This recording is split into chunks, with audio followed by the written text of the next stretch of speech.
Hei, salutare tuturor mea și bine v-am găsit la un nou episod după acest canal.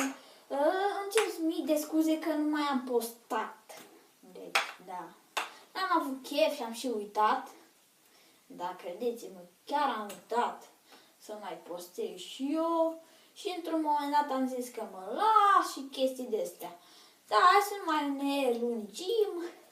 Poate aducem înapoi activitatea care o aveam noi înainte. Și da, eu pentru să v-am pregătit un tutorial la Turntable. Da, tricoartă cam așa, sper să ne iasă din prima. Da, mi-a ieșit. Turntable-in. Da, pentru Turntable-in, mă încurc. Trebuie aceste două degete, vedeți? Adică aceste două. Adică, Doamne, ce copil sunt. Adică aceste trei degete, aceste două degete, acestea, da, în fine, le puneți aici pe cupa mică și după pentru al treilea deget, adică la mare, o puneți aici într-o parte ca să țineți cupa și când aruncați, adică băgați begin și trebuie să țineți așa, dați așa într-o parte, să vă vină așa în dreapta și susțin, mamă, ce copil sunt, nu știu ce am, cred că am emoții, că nu mai am postat de mult timp. Să vă rotească în stânga și rotiți scanul și trebuie să exersați un pic, adică eu am exersat. Vreau să exersez și reversul, e foarte greu. Da, e greu reversul, adică în punctul meu de vedere e foarte greu reversul.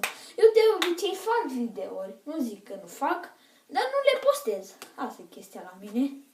Mereu uit să le postez, ba că n-am chef, ba că durează prea mult, ba nu știu ce.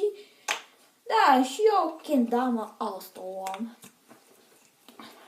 Bryson Lee, foarte frumos. Stai să focalizezi. Așa. Da, și cam atât a fost acest episod. Sper că v-am ajutat cu tutorialul și dacă mai vreți tutoriale de la mine și vreți să duc canalul ăsta până la 100 de abonați, să știți, da, la 20 de abonați facem, nu știu, kendama edit, nu știu dacă pot să fac, adică pe Apple, eu am o tabletă iPad care nu se găsește programe de editat, adică gen, sau nu știu dacă în YouTube pot să postez mai multe videouri și le lipesc sau chestii de astea. În fine, dacă v-a plăcut acest episod, nu uitați să apăsați și voi pe butonul de like și de subscribe. Hai băieți, hai să ajungem la 20 de subscriberi să facem și noi. Să încerc să fac un kendama edit sau poate mai fac un tutorial, vreun ken. Da, nu știu. Cred că o să fac un ken sau ceva de gen. Da, nu, vă las și eu și ne auzim data viitoare. Pa, pa!